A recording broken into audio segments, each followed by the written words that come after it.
Good afternoon, my name is Week2VideoBlog1Ouellette, and this is Preparing for the Future, Week 2 Video Blog 1. Let me go ahead and pull up my notes here, and question 1 ultimately talking about how technology is socially constructed. Well, the social construction of technology states that just because a technology is developed doesn't mean humans are going to use it and interact with it. It's actually the other way around. Social construction of technology states that human interaction and the want for a technology defines whether or not a technology gets developed. So we need to have a need for it in order for it to actually be made and ultimately used. If an alcoholic was actually content with carrying around their massive bottle of booze, then the flask would have never been developed.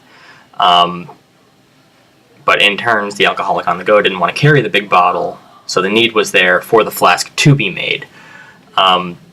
I came up with that idea right now mainly because there's a flask on my desk, not because I'm thirsty, just because it's there and it's tchotchke.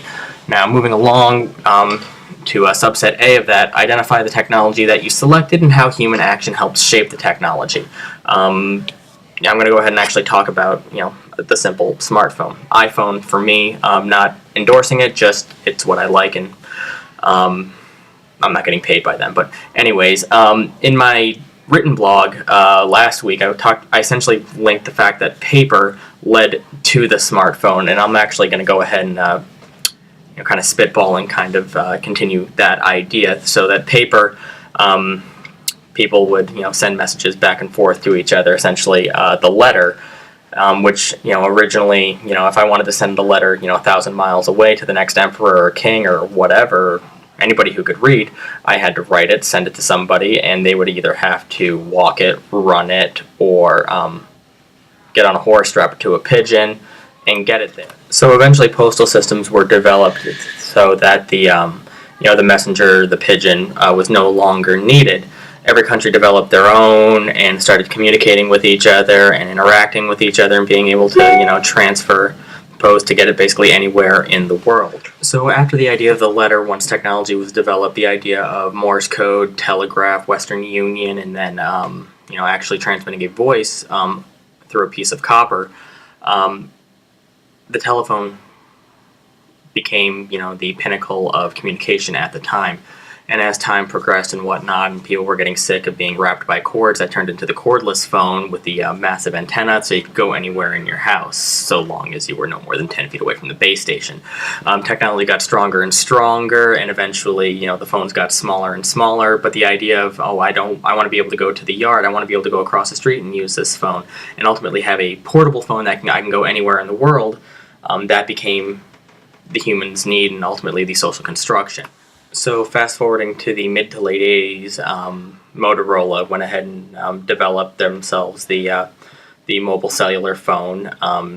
If you're not familiar with this, if you've ever seen an episode of Saved by the Bell, the original, and Zach Morris with his portable phone, the massive plastic brick with the rubber duck antenna on it, that was some of the earliest portable phones that were available, and they were very expensive. They didn't last long in terms of battery and cellular contract. It was almost 50 cents to $1 a minute. So with that, if we were to discuss something like Moore's Law, which states that technology essentially doubles itself every 10 years, that massive brick phone 10 years later turned into, and I wish I still had one kicking around, the Motorola Razr phone, the very, very thin flip phone, high digital clarity. You could play some very rudimentary games. You could download ringtones, and it was very, very, 2004, 2005. This was the pinnacle of technology at that point.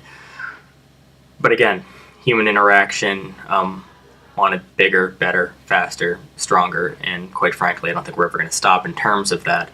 So following the idea of the Razr, as technology got smaller and faster, the idea of being able to turn the phone into an all-in-one device started to become prevalent. And there's a very famous photo of, and I'll go ahead and kind of splice this in here in just a second, of a man who has 20, 30 devices all around him, and there was a little headline under it that said, in 20 years all this will fit into your pocket.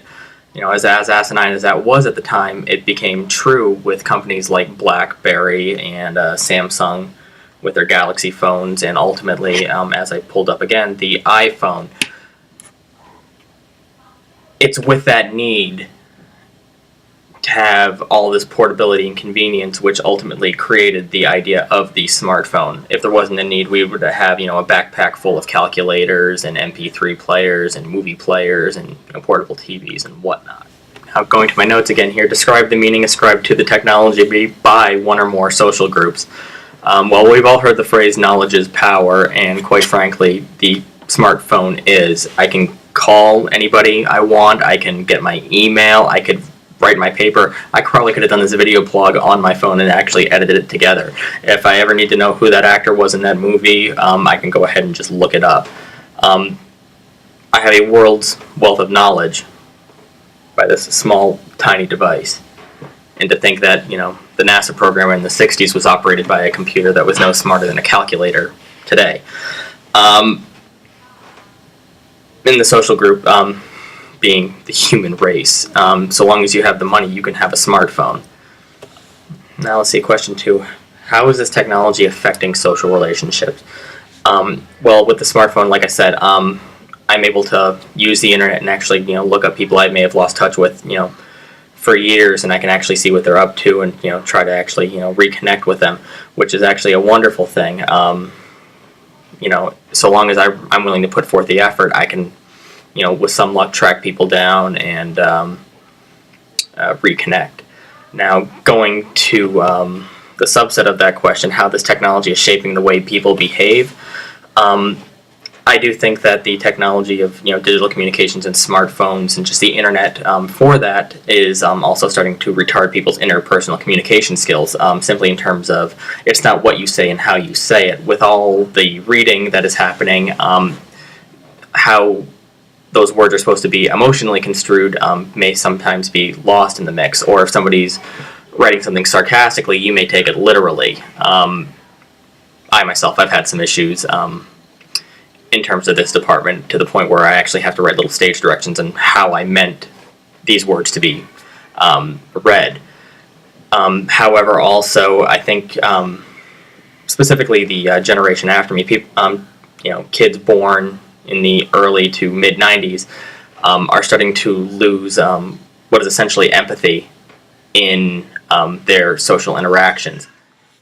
A good example of this would be, we've all read YouTube comments and some of the crazy things people are saying to one another just because they're hiding behind the what is a digital anonymity. They don't really have to answer to somebody, so they feel as though they can say whatever they want without any sort of social ramification to their words.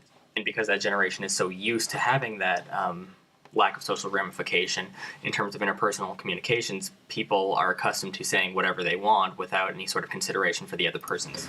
And without that lack of empathy, I do think that as this technology of the smartphone continues to progress, I do feel as though people are just going to not learn how to talk to each other anymore. And quite frankly, I think that's sad. And me having 2 children, I for one am going to make sure that they know how to communicate with somebody face-to-face before even getting a actual smartphone. Though they're going to have a dumb phone. If I could give them the Zach Morris phone, I absolutely would. And I also think that this technology and how small and portable and what it's capable of is also starting to ruin parenting skills, or people aren't cultivating the necessary parenting skill to actually just handle their children. Instead of dealing with a child that's being unruly, they're just handing them their phone and letting them play games just so they stay out of their hair. When me and my wife go out to restaurants, we bring coloring books, we talk to them, we play little games. Absolutely, but stuff that's necessary in terms of interpersonal communications. We're interacting with the children instead of handing them the phone and just, me and my wife just talking and, doing our own thing while our kids just zone out. Again, I'm not gonna give my kids a smartphone until they know what it's capable of and they know how to actually have a conversation with somebody. And lastly, I think in terms of what this means for society, unless there's some sort of major intervention or public school systems start teaching interpersonal communications, I think it's going to get to a point where this technology, people are just going to have their phones just basically surgically strapped to their hands, and they're not going to actually talk to somebody even if they're next to them. They're going to use their phone to do the communication. to the point where, again, we're going to lose empathy and our words are just going to be verbatim words with no, emotion attached to them as time continues to progress. I think, conversation is slowly becoming a lost art, and it's something that we need to, as the human race, need to recultivate. Just people in a room just talking about topics. Could be comic books, could be politics, just so long as people are talking face to face and learning how to communicate with one another. So that's my first video blog. You're going to see a lot of broken up clips in here. I'm still learning how to use iMovie, and I hope you enjoyed what I had brought to the table today, and hopefully over the next 2 and ultimately the final project, my movie skills are going to get better and better. So I hope you enjoyed and have a wonderful week. Go Penman.